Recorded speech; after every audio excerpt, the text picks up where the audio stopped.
case was hastily closed by authorities, but many questions remain. Come behind the curtain with private investigator Sheila Wysocki as she uncovers the truth about what happened to Lauren. This is Without Warning. Warning: the following episode contains details about sexual violence and elements that are graphic in nature.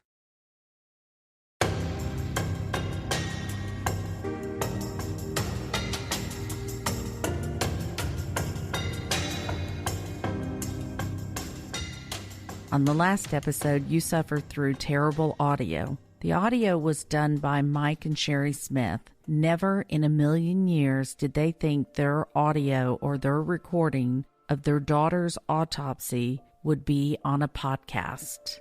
The only way Lauren has gotten any justice is through this podcast. Imagine being the mother and father listening to the autopsy review. Yes, the audio was awful. It was so important for you to hear what they heard early on in the investigation. On this week's episode, I am not playing what we originally planned. The audio that was turned over to me is being reviewed by attorneys. As soon as I have the green light, I will play it for you. I appreciate the tips and audio that's being turned over. On this week's episode, you're going to hear audio between Sherry Smith, Chris Yarchuck, and myself. There are several things I want to say about Chris Yarchuck. Chris was the off-duty police officer from White County in charge of security at Wakefest. Listen to what Chris says about when he was taken up to the campsite, which way Aaron Lilly wanted to go, and which way Chris went. Chris is a police officer that you want showing up on a crime scene or an accident, or if you're in trouble. He is the best representation of a police officer. Chris Yarchuck is a hero. Chris is very uncomfortable with that label, but he should own it. He and Ryan Melanson are both heroes. Deputy Sheriff, White County, Tennessee, in the city of Sparta. And at the time of Wakefest, I was the lead police officer. Wakefest is a professional and amateur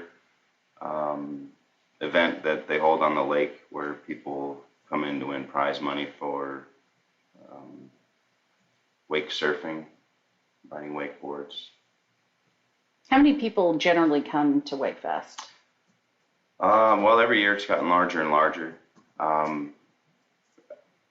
We started out, it was 1,000, a couple thousand, now 5,000. I mean, it's getting bigger, and next year we're projecting 8,000 to 10,000 people to show up. It's an event on the lake, and there's a bunch of sponsors there. Bud Light's there, obviously. Red Bull's there, so you have all the usual big event stuff. And being that it's on the water in the middle of summer and hot, you got the girls on the jet skis riding around in their bikinis. You got a bunch of private boaters coming in to watch the event, also in swimwear, men and women alike. So you'll get the European man swimsuit, you'll get the typical American bikini women's swimsuit. So the European male swimsuit is what? Wakefest is on Center Hill Lake on the southeast side of the city of Smithville, and it's put on by Pates Ford Marina Fish Lips. Also, Middle Tennessee Motorsports. TNT, right? TNT Water Sports. Yeah, there's a few big sponsors that can collaborate to put it on. Huge economic event for Smithville, absolutely. Mm-hmm.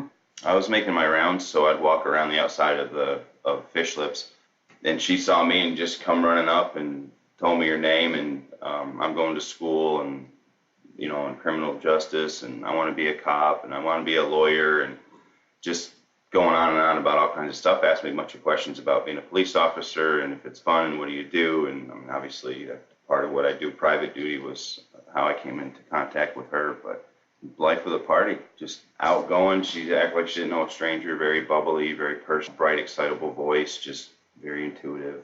There were three of them sitting in the plastic Adirondack chairs, Aaron and Hannah, and then there was a little German Shepherd dog with them, and then Lauren.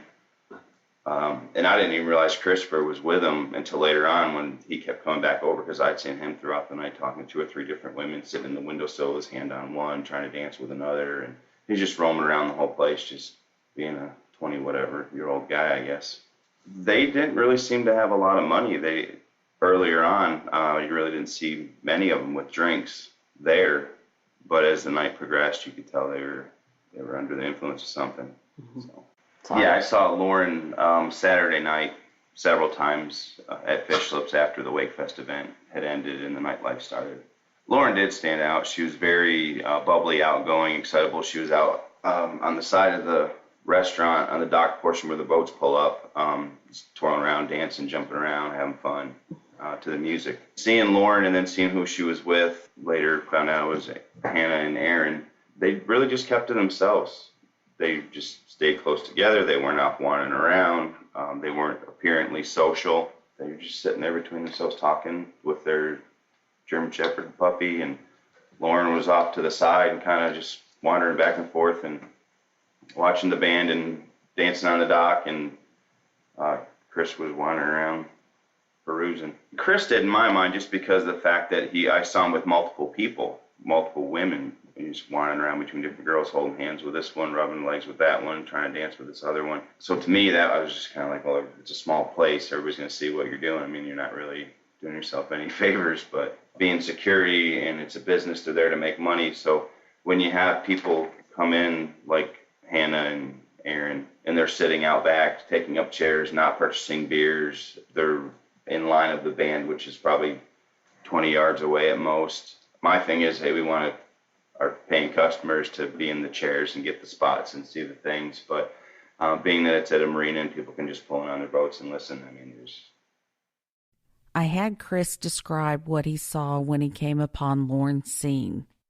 From a distance, you saw bright pink and black, and upon getting closer, pink shorts and a black shirt, sleeveless, like a tank top, and she was at the water line from her bottom to top of her head. She was at the surface. So the coroner is a master diver, and he's a friend of my husband's. So what he said to us when he first examined her body was, he said, wow, she must have gone really, really deep to be in cold water because her body was so preserved.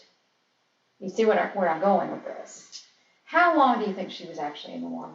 The last time I saw her was 2 o'clock, and it was 14 or 15 hours later when I saw her. I believe that she was probably in the water no more than, I think they moved her, and I think that they did it with as much darkness as they had available to them.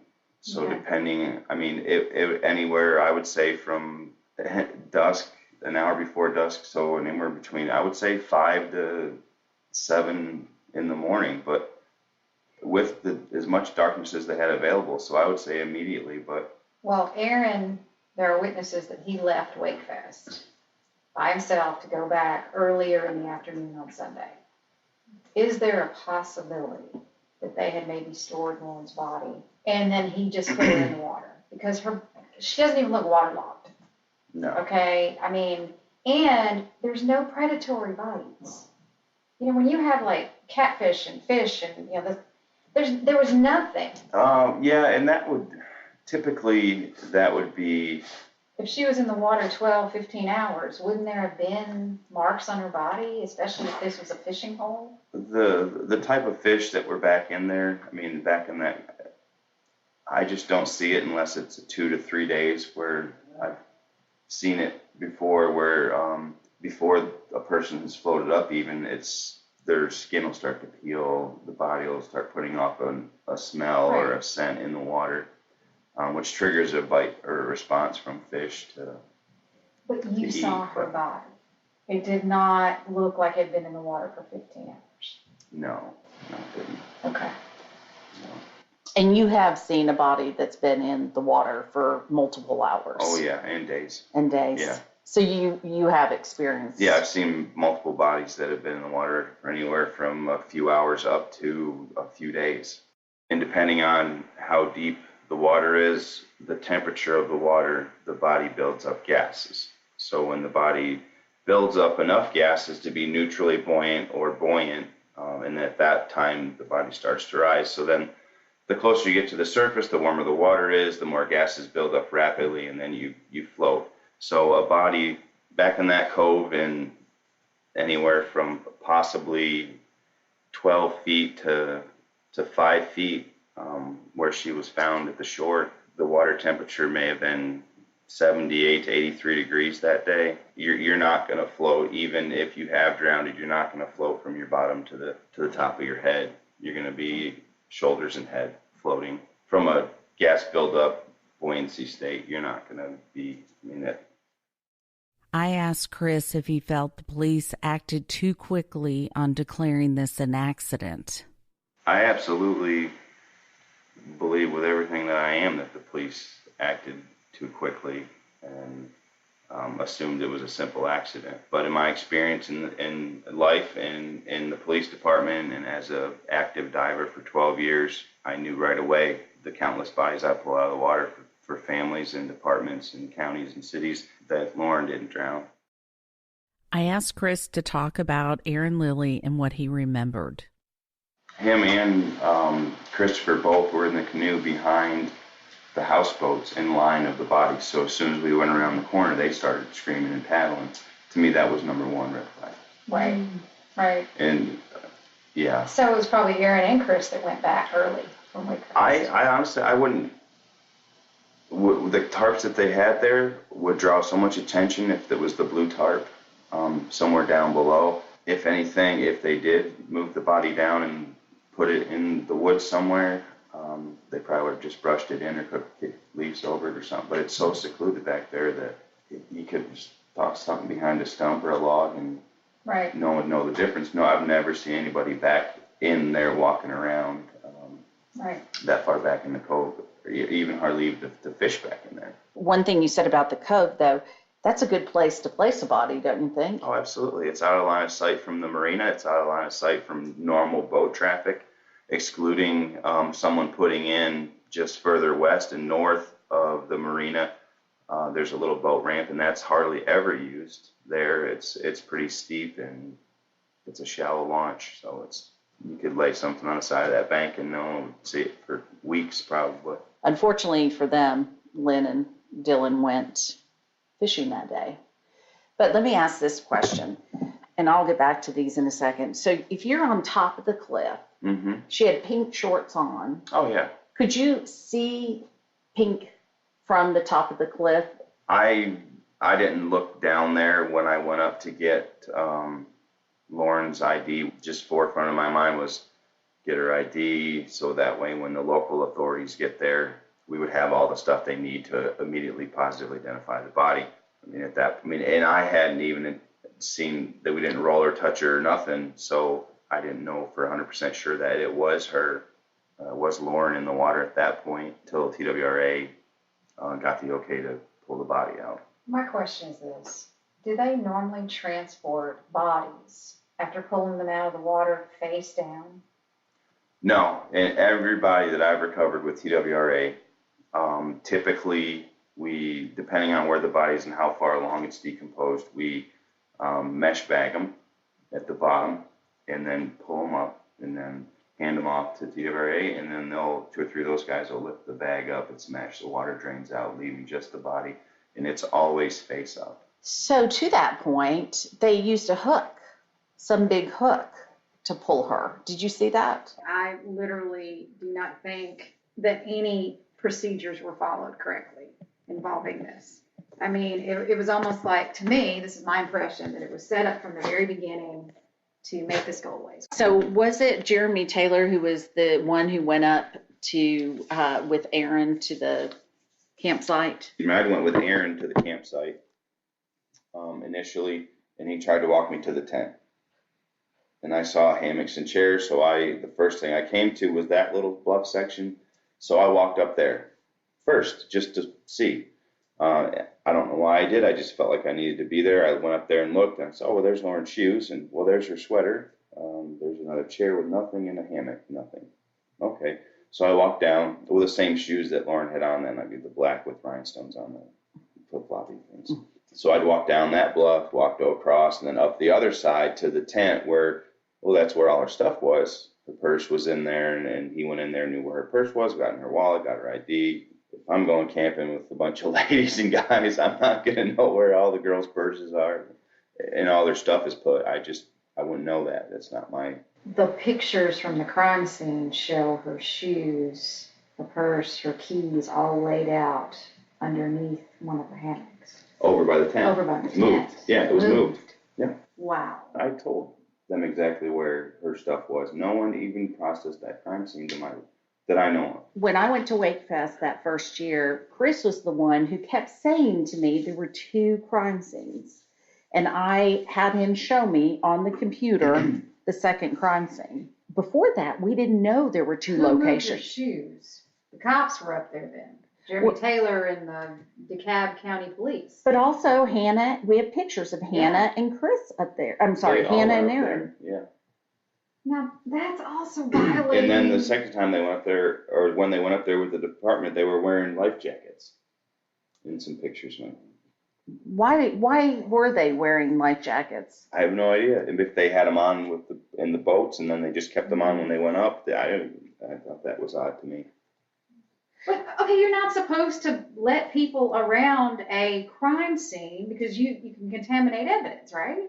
Yeah. Ryan told us it was never roped off. Is that correct? It was never. I didn't see any up there. So after I got the ID with Aaron, we went up to the tent, got the ID, went back down. Aaron and Chris were in a boat with Harry and Ryan. Mm-hmm.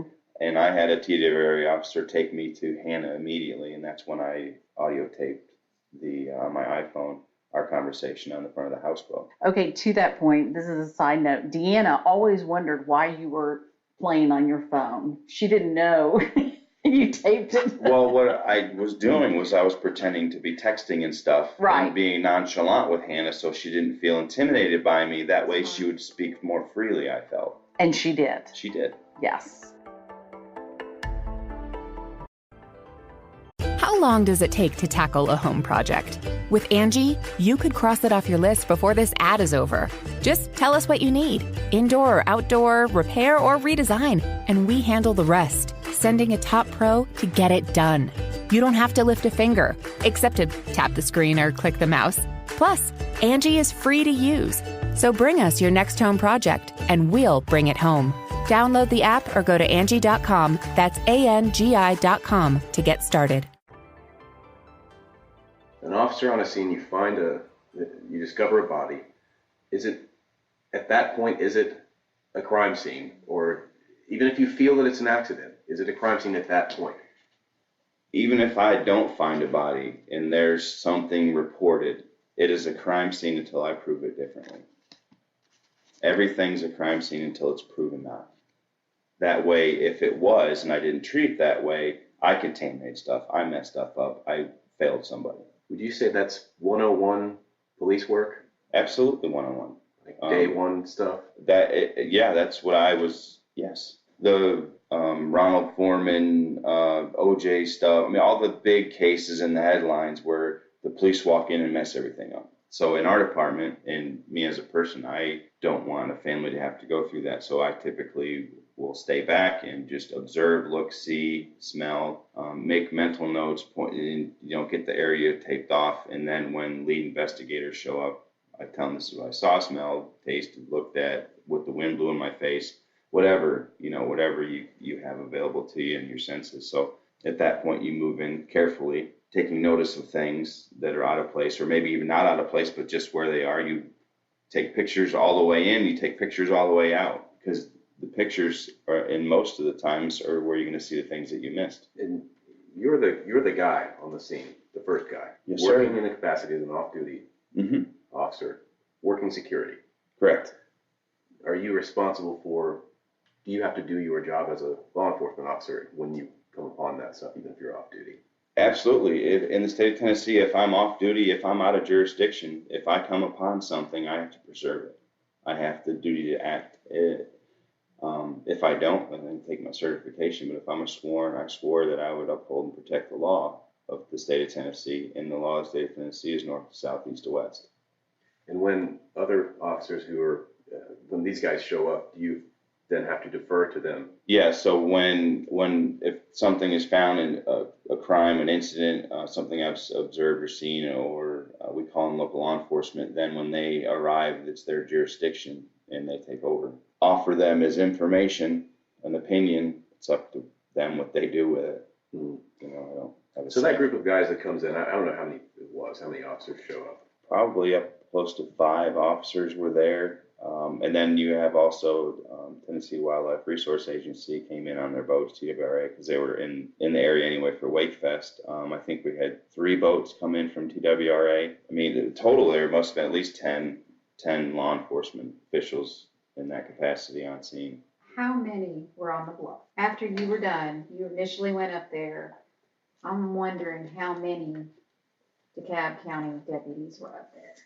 That'd be a great question for Ryan Melanson, because at that point I was with a TWRA officer with Hannah. Okay. Because if he saw her stuff in the second campsite, Why was it moved? why was in the police file pictures, it's all laid out neatly moved? Well, and another thing is too, did they even go to the first set of chairs and hammocks, or did they just follow Chris and Aaron right to the tent where there was nothing? Where they were leading Because them if away. Hannah's saying, oh, well, Chris and Hannah were in his hammock, well, that's where her shoes were. There's where a second chair was. There is a single hammock. Right. And if you're with someone, you're not going to be right outside of a tent More spending time. Returned. I mean, I didn't even, like, she had a blue, short, yellowy flower. Never came back. Like, and I never even saw that at the campsite.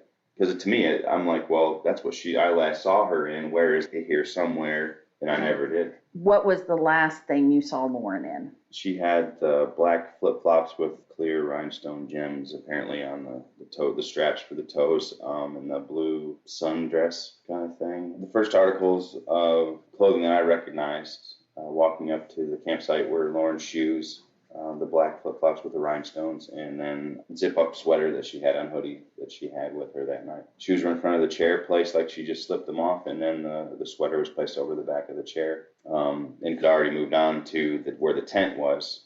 So in the purpose of retrieving the ID, I went over there where he was, which was a pretty good hike down, an elevation down to the flat, and then hike up again to the next elevation. Where the tent was set up, and there was also a couple more hammocks and chairs. And he was in the tent at that time. He walked in, grabbed a purse between air mattresses, and got the wallet out and came out and handed me the ID. Was it Chris or Aaron? Aaron. Then later on, in a photograph, I noticed that all those items were in front of the tent on the ground, just kind of laid in order. They weren't where they initially were, or she had last left them. Lauren's shoes and sweater were moved over to the main campsite in front of the tent, and they were laid out on the ground. That's the picture they're using as this is what we found. It is. Well, if it is, they're damn liars. Yeah, that's what they're saying. And Hannah got up in the morning and said she saw her shoes, her purse, and her stuff laid out right below the hammock. We had her testimony. No, absolutely not. Because it was, 5 in the afternoon? Aaron went in and got the purse out of the tent, and he tried to get me to go right to the tent, and I walked up and saw her shoes and coat on the back of that chair, by Chris's hammock area, where she told me in the recording that's where they were together. Now, this is before you talked to Hannah, correct? When you first went up there? Oh, yeah. Okay. Yeah, Hannah was AWOL. Aaron and Chris were in the back of holding on to a houseboat, looking back in the cove. So as soon as we went past, they just started paddling and yelling. So were you shocked that they declared this an accident? Yes, absolutely. I mean, with the amount of marks on the body, some would be consistent with a fall, but not with front, side, back, outside of arms, inside of arms, chest, neck in the front, neck in the back, top of the head. I mean, there's just too many injuries to obviously fall, and I believe the multiple injuries, the smaller lacerations, contusions, and obviously after the blood stopped moving, you're not going to have as many bruises. Most of the injuries came from her being drugged down the hill, in my opinion. I will never not believe that. What would be the reasoning for them not to do a thorough investigation? I have my theory. Inexperience, perhaps. Don't have the right people leading the investigation, not knowing what they're looking at. Is it a nuisance to have to do an investigation? No, to do an investigation, in my personal professional opinion, has never been a nuisance. Now, there are certain people that keep bugging you about stuff when it's not in the time frame, daily phone calls, daily emails. But then again, you have to take to heart that that's a concerned family member, a concerned friend, and people just want answers. So, and when you've done all you can do as law enforcement and turn stuff over to TBI for testing, or you turned it over waiting on fingerprint results, waiting on blood results, waiting on DNA results, you don't have answers. But if you never ask the questions to begin with, you're never going to have the right answers anyway. Were you ever questioned? I was not. Nobody ever approached you? Not after the initial day that we recovered the body, no. As a diver, as seeing these people together, as going the first one up there, this is what I'm feeling, this is what I'm thinking. Lauren had nothing to do with Chris all night. Wasn't around him, wasn't together. It stinks. There's none of this smells good. Listen to Chris's next statement. On the day they found Lauren's body, this is what he suggested. And I suggested the rape kit. I suggested DNA fingernails. You got to, like to the EMS, like you got to preserve the fingernails. So you got to preserve whatever, if anything, you need to save that. You need to get the fingernails, but that's common knowledge. So, in saying those things, obviously you think that they already know that at the sheriff's department that takes over, and you think that they're going to do those things. Back to the treat it like a crime scene until it proves itself not to be. But that's how I was trained when I came in. I don't know who trained them or what their experience is with it and how many homicides or deaths or drownings or falls they've done. I don't know what their statistics are. To be clear, you have seen bodies that have fallen down cliffs and into water. Yes. Okay. With the kind of injuries you sustained from that kind of fall, is there any similarity to the kind of injuries you have if you, say, have a bad motorcycle wreck? Say you're tumbling down a pavement. Is it similar at all? Only in the area that you've fallen down, but landing on asphalt, sliding down asphalt is a lot different than falling down and hitting at different heights, rock edges, logs, branches, moss, grass, sticks, whatever, just the ground is different. So you would have scrapes, you would have cuts, depending on what's in the road. If you went through the median and there was a brick or a tire, car parts from a wreck. But Lauren's injuries, repeated injuries to the back of the head. It's one thing to fall once and get a dent, but to fall repeatedly and have 4 or 5 dents in the same spot, I've never seen that. The cuts, in the back of her head. And in my professional opinion, what it seemed to me was that her head was smashed into the ground multiple times. Someone was on top of her.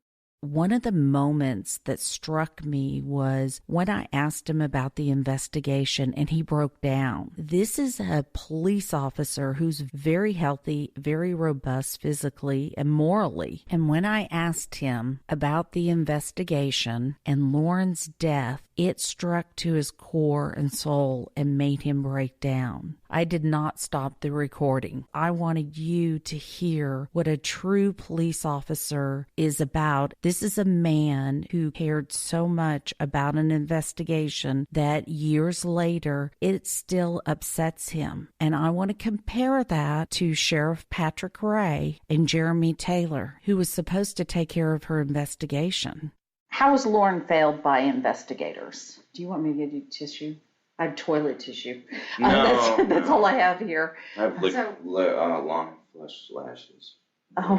Flush lashes. Some that girls would kill for. So, Maybe. Yeah, I'd love them. You okay? I'm sorry. Yeah. Now, I want you to understand, we don't think by any stretch of the imagination that you failed in any capacity. No. You are not, Chris, you're the hero and yeah, I don't want you. My family anyway. Well, to a lot of people, I've said that over and over. And Chris said to me this morning texted me he'd rather not even have this happen. I'd rather not be a hero in a situation like this. So to me, I'd rather not even have happened. But we wouldn't be here today if it wasn't for you, Chris and Ryan. And thank God. They would have gotten away with sweeping this under the rug. Right. You don't have to answer it if you don't want to. There's a simple answer, but it's obvious to me and probably anybody that's heard anything about this case, that law enforcement has failed Lauren thus far with justice.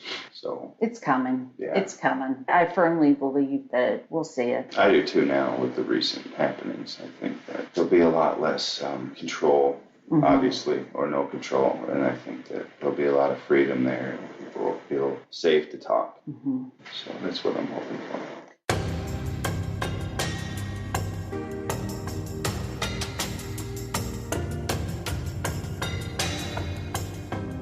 On the next episode, I'll continue my conversation with Chris Yarchuck. As always, I want to thank you all for listening to the podcast, supporting the sponsors, and especially helping with the case.